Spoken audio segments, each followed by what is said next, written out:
3.24 is right around the corner, and the more I find myself experimenting, testing different things, the more I see myself really enjoying HexBlast mines.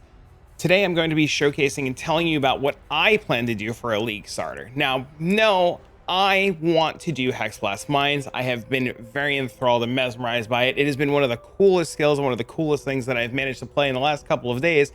And as somebody who's never dabbled and experimented before, this is something that has really, truly caught my interest. Now, a lot of people keep asking me about what I'm doing, what my plans are, how I'm going to do things. And well, today I'm going to be sharing all of my league start ideas, my plans, my preparations, and just overall how I'm going to be approaching Necropolis League. Now, usually I would go straight into a blight thing and I would do all kinds of fun blight stuff. But today I'm going to be taking a little bit of a different approach. I'm going to be showcasing and talking about HexBlast mines. I'm going to be talking about my league start strategy, and I'm going to give you guys a lot of ins and outs. When I tested HexBlast mines and I prepared this character here and I got everything together, I tested it as though it is a day one, hour one, and walked my way through the entire campaign playing HexBlast mines. The reality of things, and this is the disclaimer, on day one, I'm going to be rolling an Aurabot. I'm going to be playing Aurabot with my buddy, and we're going to have a great time, and I'll put that information out too. But if you're interested in HexBlast mines, you know, I just want to put that disclaimer that if you see me streaming, I might not be on it day one, day two, and day three.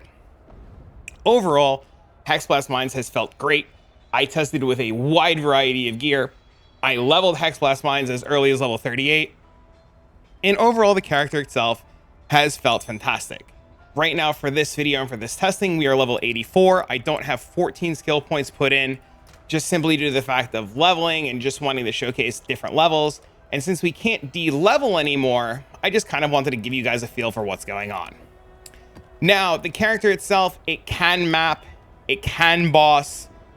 I don't know what I'm doing. I don't plan to do any of that. I plan to do Sanctum and only Sanctum, but I'll show you guys how it looks in mapping. I'll show you guys how it looks in Blood Aqueducts and just get a basic idea, and then we'll like hop into Sanctum. My plan and my plan only is to do the following. I'm going to go through the campaign. I'm going to get to Act 7, 8, 9. I'm going to go into Heist. I'm then going to do Heist until I get enough currency to buy the gear that I need to start Sanctum.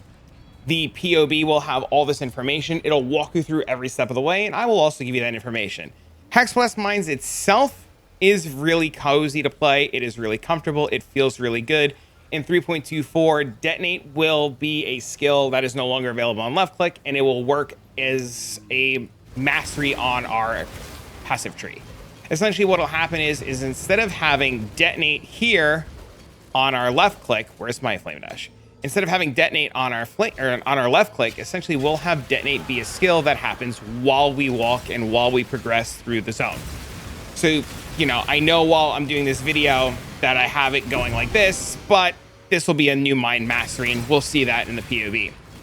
Going through maps in itself, the character feels great. Mapping feels awesome. It really doesn't have too much of a problem to map. You see this is an level 82 map. We're level 84. We're pretty much walking through, one-tapping everything in the map. Nothing is too big. Nothing is too crazy. And, you know, just doing your Atlas is going to feel a-okay. You shouldn't have too much of a problem going through the Atlas. Getting to Voidstones should be very easy to do. And, you know, overall, you'll have a great time. My personal plan with this, and the plan that I am going to advocate for, is to not go really deep into maps. The whole point of everything that I'm doing now is to showcase and talk to you about Sanctum. Deaths will happen. I don't know what the heck hit me there. Something fell out of the sky and pretty much blew me up. But essentially what's going on right now is we are level 84. We're capped sort of resistances. We have no armor. We have hiding my face, 1900 health. Our Atlas tree is set up so that we do HexBlast mines and then we crit. And overall, the basic gear in itself is really simple. We have a deadarc. This provides us with flammability on hit. We have Dodri's gloves for 100% spell damage, and we have a 4-link. I have it in a tabula just because I was just messing around with the minimal amount of stats that we can do. Now, you can use any 4-link that adds stats, and the rest of our gear is pretty basic and pretty simple. I do not want to map.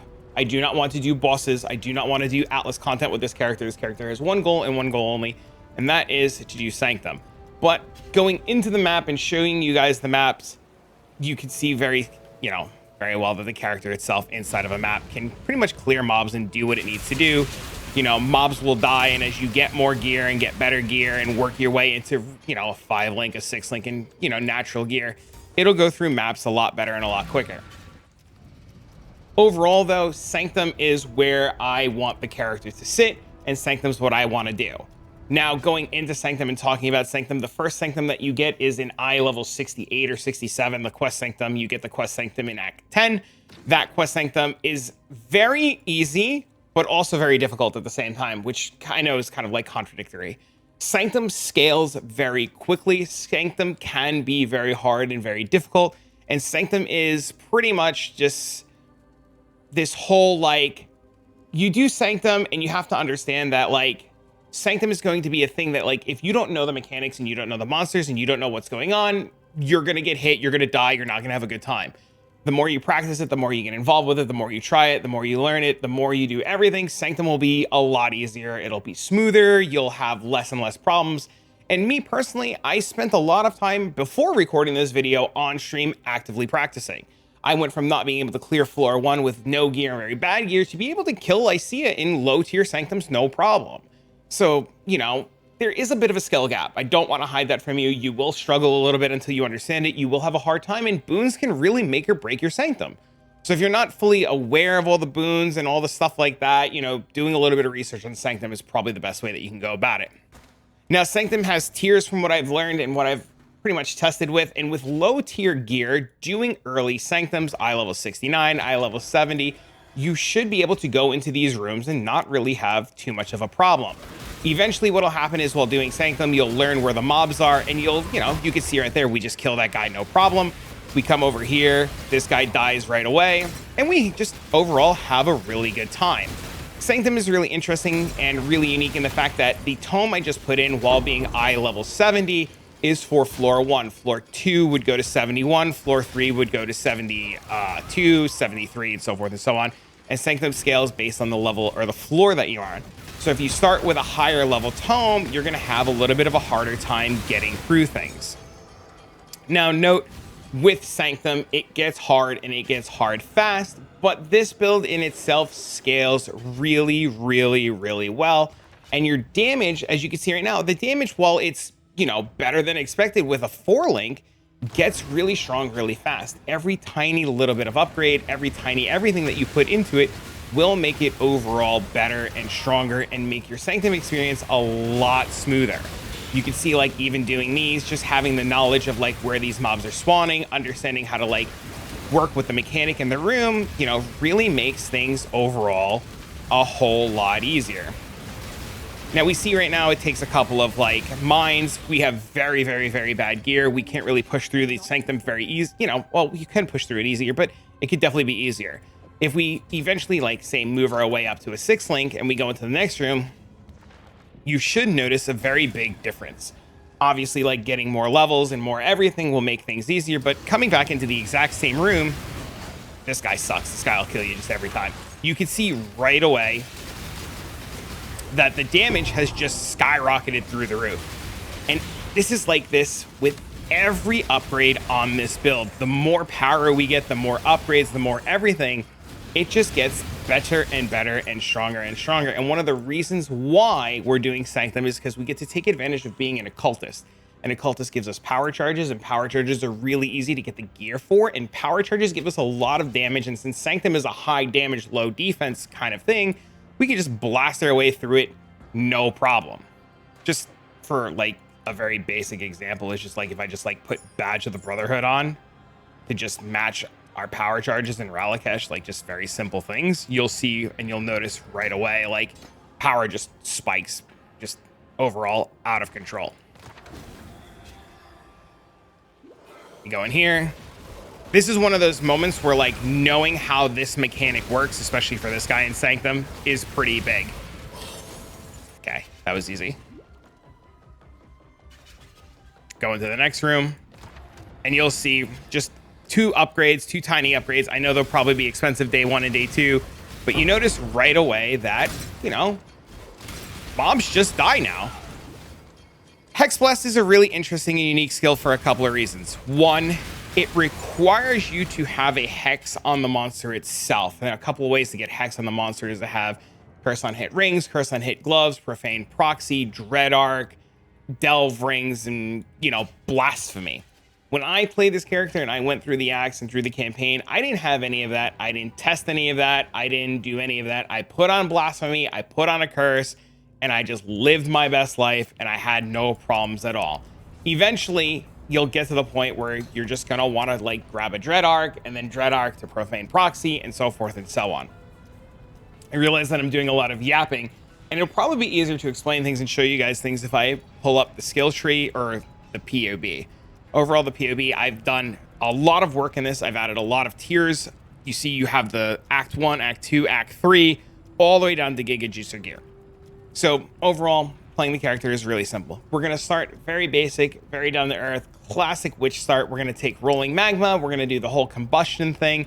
And we're pretty much just going to like rolling magma, LE prolif, combustion, holy flame totem, flammability our way all the way through the acts up until we get to the HexBlast swap. Now, a lot of people were really concerned. They were really worried. They didn't know how HexBlast was going to work. They didn't know if it was good in the acts, bad in the acts. For me, I enjoyed it. There are plenty of leveling guides out there. If you wanted to do, say, Pyroclast mines, you can do Armor Brand Cremation all the way until maps. There's plenty of ways pretty much that you can level and just really experience it. But for me personally, I wanted to play HexBlast as early as possible, and I tested it on a bunch of different levels. I tested it as soon as I got Blasphemy, and I didn't really like it. And then I tested it as soon as I got Minefield support, and I really, really, really enjoyed it. So if you're thinking about following what I'm doing and you want to swap to HexBlast, I really recommend that you wait until you get the 4 link and you get a the Minefield support and get it all set up. Now, I had mentioned this, and I'll talk about this now, is detonate mines now is a triggered thing while you move. So, in testing, we have, detonate on left click, but now your mines will detonate as you move thanks to this passive. It kind of sucks to put 1 point into it, but, we adapt to the changes of the game.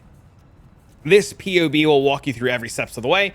And even in the skill tree section, you see you have the rolling magma, and then you add the extra stuff for damage. And then when you get to Act 4, you'll notice right away that we make the HexBlast swap with Minefield. I don't at all recommend swapping before Minefield.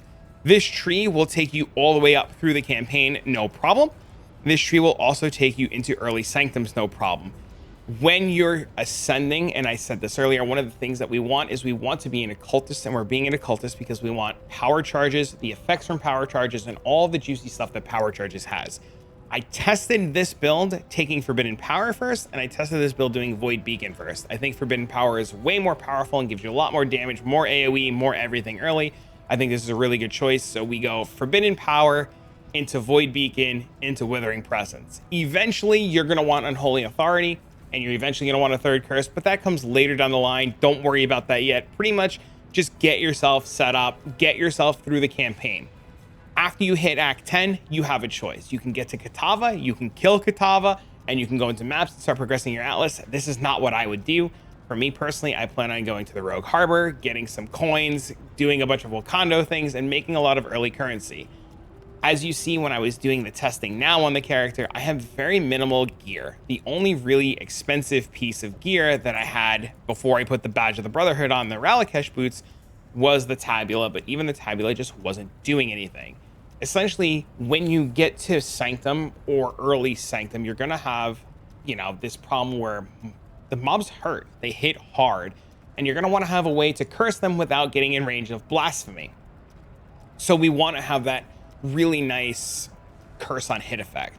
Usually, a lot of players will go for profane proxy, and they'll use the skitterbots to run all around and curse everything. Skitterbots is a great source of damage, but that's usually really expensive on day 1, usually really expensive on day 2, and usually drops a lot by day 3. So a really good alternative is to get deadarc. It's not the best. It doesn't really do a whole lot besides curse, but it is a really, really, really solid alternative to what's going on and how you can do things. You'll be able to get this, hopefully, knock on wood, really cheap, and it'll be able to just help you blast through the campaign. This will probably be the first thing that I advise you to pick up whenever you get your first couple of chaos, whether it's in the campaign or in heist.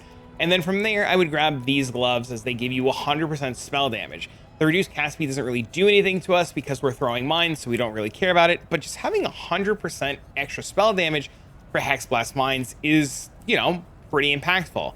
HexBlast mines in itself is a spell that we're converting to a mine. It does do a bunch of damage. It scales really nicely with spell damage. And overall, it's just a really cheap way to get a ton of damage really, really, really early.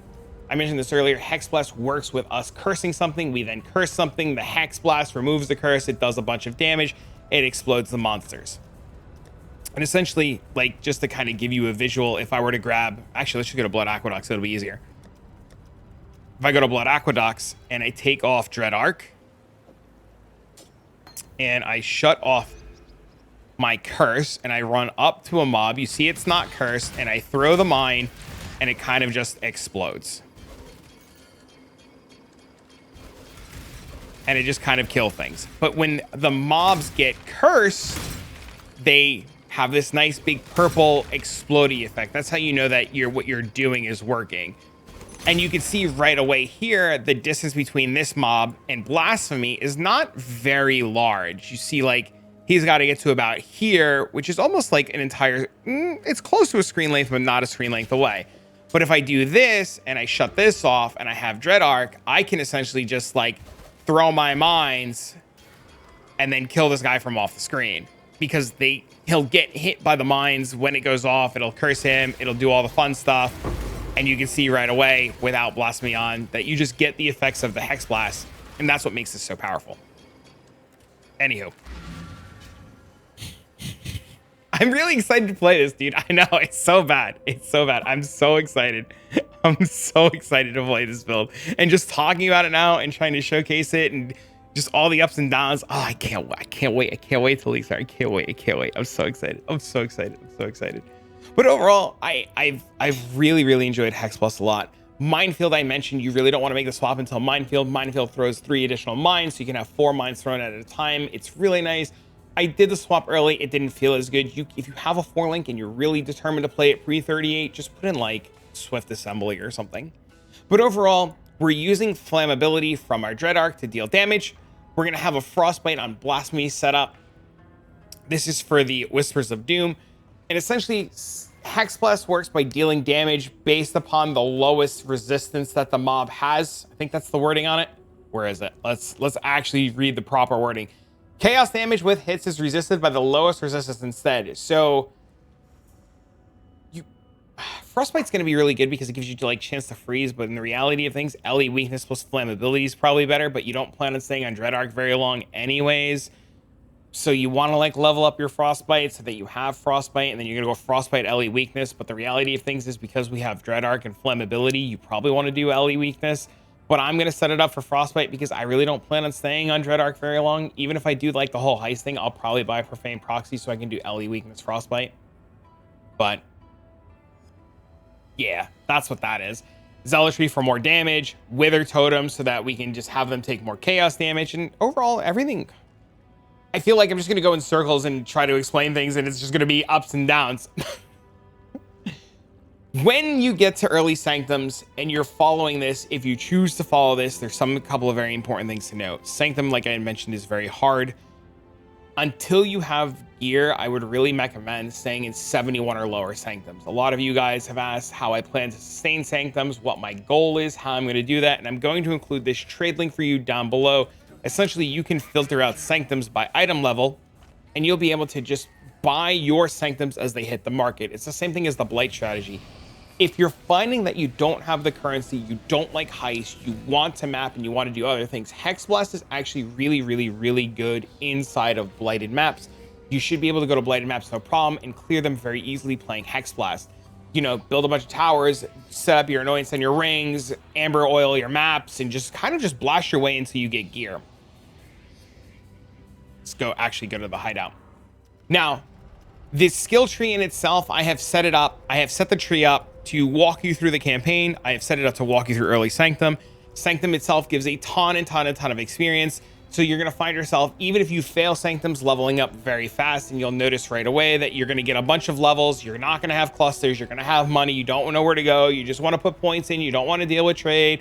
Things you want don't exist. So I've done a tree that should walk you through getting to about 92. I think it's 92. The next portion of the tree starts to really push you into having clusters. This is when you get a lot of money. You've made the Badge of the Brotherhood swap. You've picked up Ralakash. You're blowing through Sanctums. You're doing things. and you're just kind of getting your clusters together. As far as clusters go, and as far as things pretty much go, if the large clusters, the Unholy Grays, Unwavering Evil, Wicked Paul clusters don't exist, the big thing to take away is to grab Surprise Sabotage and Guerrilla Tactics. Now, I have it set up here so that I can show you. So you can see right away that my throw speed, while it's okay, it could be just a lot better.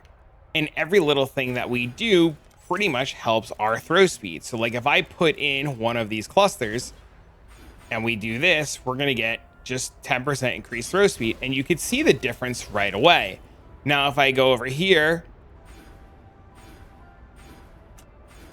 and I put in another cluster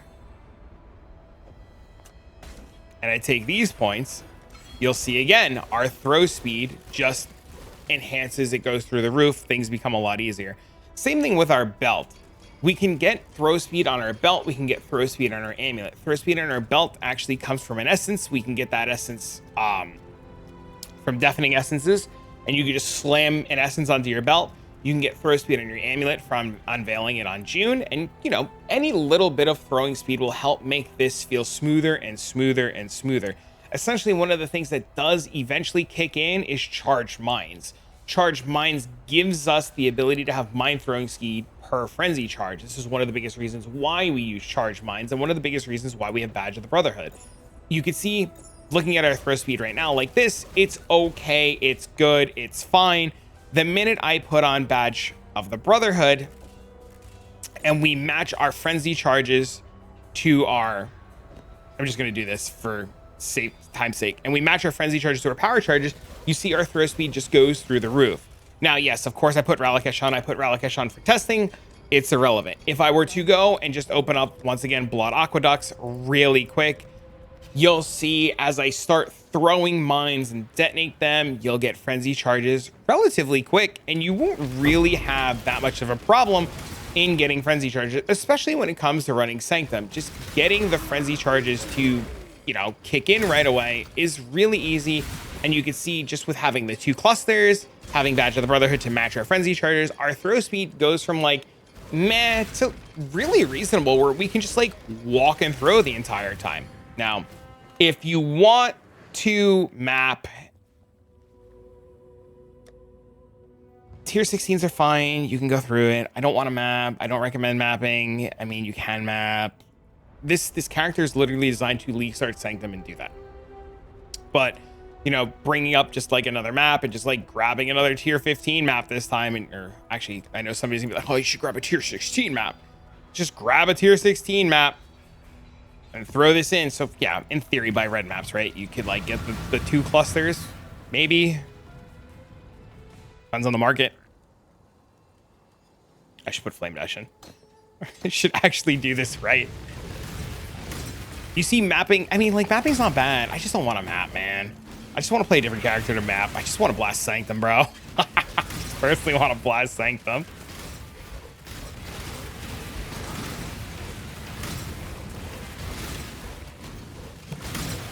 I mean, it's not bad. It's fine, right? It's fine. Maybe. I don't know.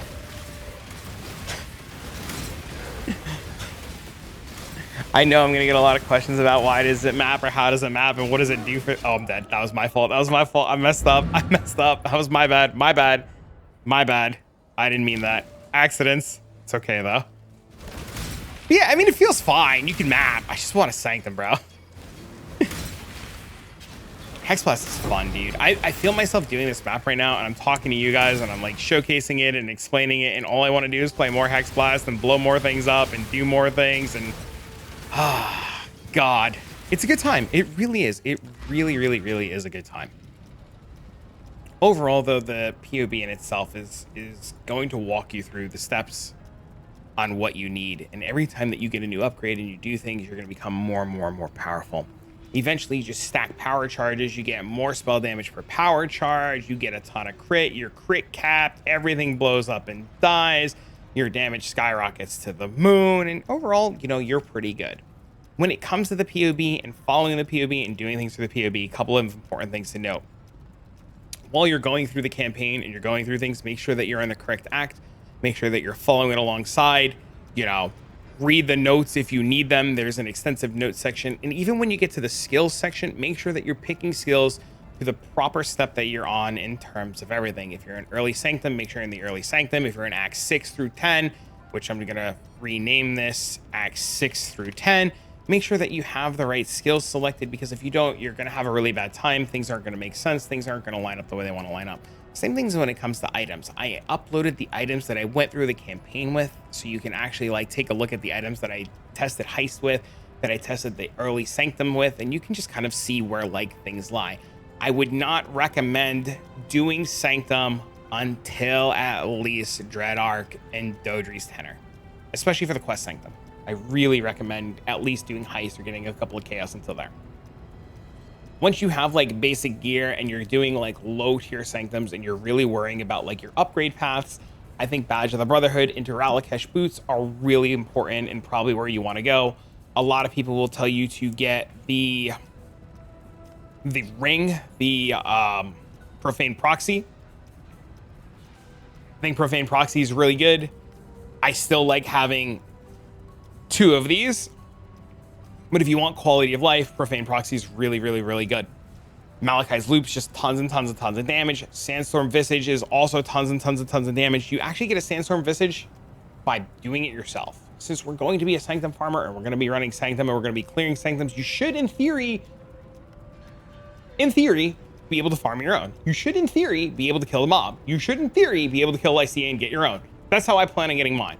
I plan on going into Sanctum, getting geared up, fighting her, and getting my own Sandstorm Visage without spending a ton of money. And once I make sure that I can do it, I'm going to just keep running Sanctum and selling these helmets, and they will fly off the shelf. Overall, though, everything you really need should be here. You know, you have an early Sanctum setup, an endgame setup, a juicer site setup. And as far as item goes, you know, you have an endgame setup, and then you have like a really min-max setup. Something really important to note. The build is set up to do a lot of damage. It doesn't have a lot of EHP because we're planning around Sanctum. Sanctum will hit you. You will die. Do not take big hits. You'll die. Just don't do it. Just play smart, play well. Sanctum will just become easier the more that you do it. I know Sanctum's not for everybody, but this is designed to go into Sanctum and blow up Sanctum mobs. Hence why we selected Occultist and not Sabo. And, you know, that's just the big gist of it. I can't reiterate this enough that this is ideally built around Sanctum, and if you're not wanting to do Sanctum, this might not be for you. You might not have the best time with this. You might want to look at a Saboteur version. But overall, everything that you need to get running and started should be here.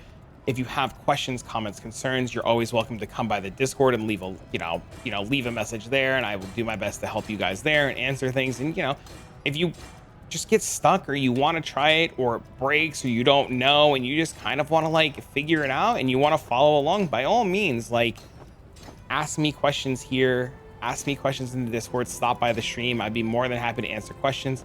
But you know, it's fun. It's really cool. It's really enjoyable. I've gotten a real big kick out of playing this, and it's definitely been one of the more interesting builds that I've played in a long time.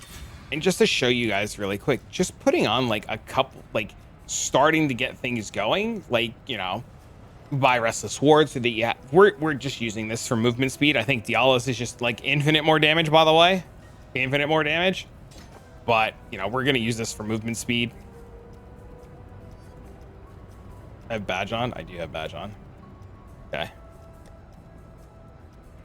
Just making sure I have everything going before I like break something. This. Dang. Okay. Oh, the shield. I forgot the shield. That's what I'm missing. The shield. All right, let's just grab this one. The corruption on this shield doesn't matter. It doesn't actually do anything. You prefer to have a non-corrupted version because it's more spell damage. But yeah, just getting a couple pieces of gear. Like, we're talking like pre-mageblood, pre-good rings, the whole 9 yards. Like, just getting a couple pieces of gear and like coming into these low tier sanctums, these like early level sanctums, like the mobs just delete. I'm gonna say this, and I'm gonna say this again and again and again and again. Do not rush into eye level 83 sanctums without a ton of gear. They are hard, they are difficult, they will kill you, you will die, you will fail them. But if you feel confident, obviously go for it. But you should, in theory, be able to do these 71, 72, 73, 74 sanctums and, you know, be able to just like fly through them and not have that much of a problem.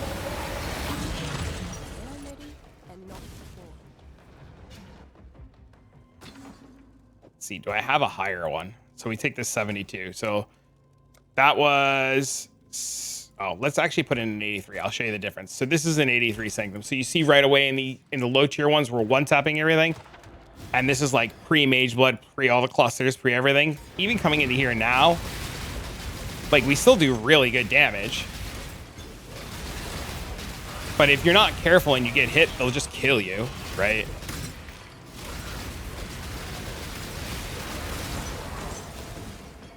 Yeah.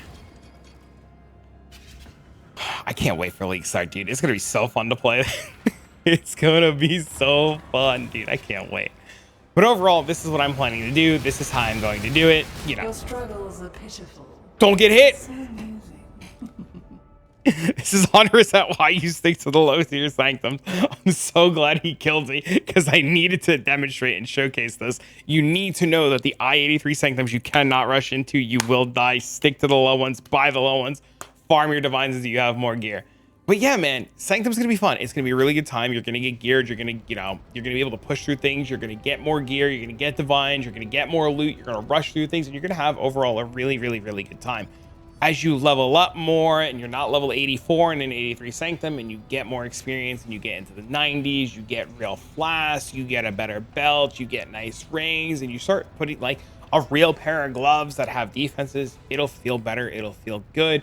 And, you know, overall, I wanted to pretty much test and show you guys the utmost bare minimum of doing things and how it works and what to expect, because I know there's a lot of people that put a lot of information out there and they don't really like test a lot of things. And I wanted to let you know that like the truth behind it is Sanctum is fun. Sanctum is hard. You're going to lose some Sanctums. You're going to struggle a little bit. But if you figure it out and you get over those humps and you start understanding things, it's really worth it. And it becomes very profitable, especially in an early game scenario, very quick. You're going to get a lot of scarabs. You're going to get a lot of fusings. You're going to get a lot of jewelers, alterations, chaos orbs, divine orbs, all kinds of random stuff. And now with the change that we don't have sextants inside of Sanctum, we should be getting a ton of scarabs. And you should be able to sell scarabs to people who want to farm scarabs. But I think I've spent a lot of time blabbing. But yeah, if you're thinking about trying it and you want to follow me down this route, just be advised, like I said, it's not designed to map. It's not designed to boss. It's designed to go into Sanctum. I'm going to include a clip at the end of this where you can like watch me fight Lycia, and you know, you can see what that looks like and how it was with no gear on at all. And it'll just kind of give you an overall idea of what to expect and how I'm going to do it. As far as League search strategies go, outside of Sanctum, I'm going to do the normal Blight thing. I'll put out a video, as I haven't really looked at the Atlas tree yet, but I'm going to look at it this week. I'll put out a video about how I'm planning on doing the Atlas tree when I get there. I don't know what I'm going to play after this. I have a couple of ideas, but I'm pretty much going to do Sanctum until Mageblood. Sanctum and Blight. You know, when you get bored of Sanctum, you buy some Blight maps.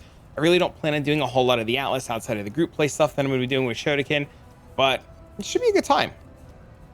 Like I said, if you have any questions, you get lost or stuck and you just, you know, don't know where to go or what to do, make sure, you know, you come to me and ask me questions. Come by the Discord. There'll be a link to the Discord in the description of the video. Leave a comment down below. And lastly, while you're following along and doing things, just make sure that you select the right section that you're in, because if you select the wrong section, you're going to have a bad time. So just follow along.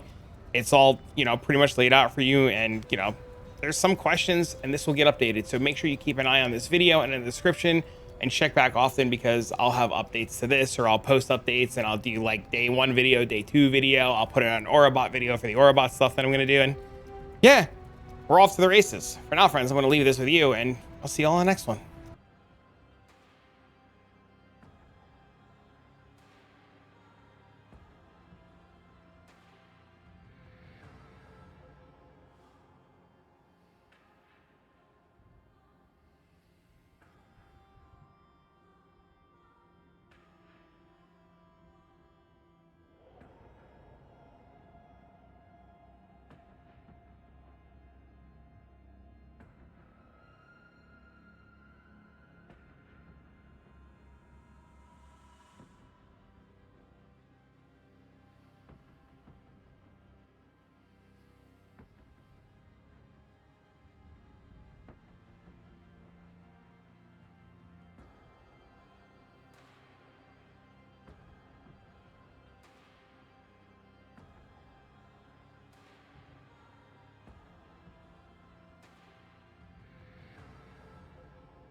Stop interrupting my work.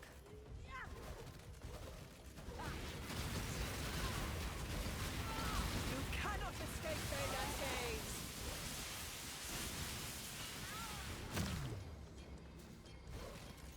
Playing with fire will get you burned.